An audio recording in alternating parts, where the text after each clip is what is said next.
জন্য রে বন্ধু? না ওরা হবে না, ওরা হবে না? না। আচ্ছা এসব কথা কেন বলবো না বলতে পারিস? কেন? এই দেখ মনের দরজা খোলা থাকলে হ্যাঁ। একবার ওকে উঁকি মারে না। না। কিন্তু প্যান্টের চেন খোলা থাকুক হ্যাঁ। সেদিকে সবার লক্ষ্য আগে যাবে। তুই ঠিক বলেছি বন্ধু, এই পৃথিবীতে সবাই বাঁশ দিয়ে চলে যাবে, শুধু বেঁচে থাক ডেকোটার ওলারা।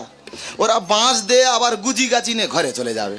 কেন কি তোর কেউ বাঁশ দিয়েছে? দেয় না, এই তো অঞ্চল থেকে ঘোষণা হয়েছে। আচ্ছা। একটি গাছ একটি প্রাণ, হ্যাঁ। পরিবেশ বাঁচাও গাছ লাগাও। হ্যাঁ, স্বচ্ছ ভারত। বন্ধুরে পরিবেশের কথা ভেবে আমি একটা গাছ লাগিয়েছি। হ্যাঁ। তা গাছটা সবে এরকম মতো হয়েছে। আচ্ছা। পুলিশ এসে সেই গাছ সমেত আমার তুলে এনে থানায় চলে যাবে না।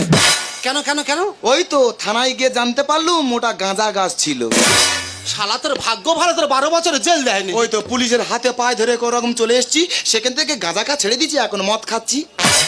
খাচ্ছি মদে শান্তি। মদে শান্তি? তুই দেখ দুধে জল মেশানো, কোল্ড ড্রিঙ্কসে পোকা বেরোচ্ছে, ম্যাগিতে এখন সীসা বেরোচ্ছে। আচ্ছা, আচ্ছা। একমাত্র মদ খাঁটি। আচ্ছা, আচ্ছা। বন্ধুরে মদ খেলে যেমন নেশা হয়, হ্যাঁ, হ্যাঁ। তেমন ঘরে এলে বইয়ের জুতো চপ্পলও পাওয়া যায়।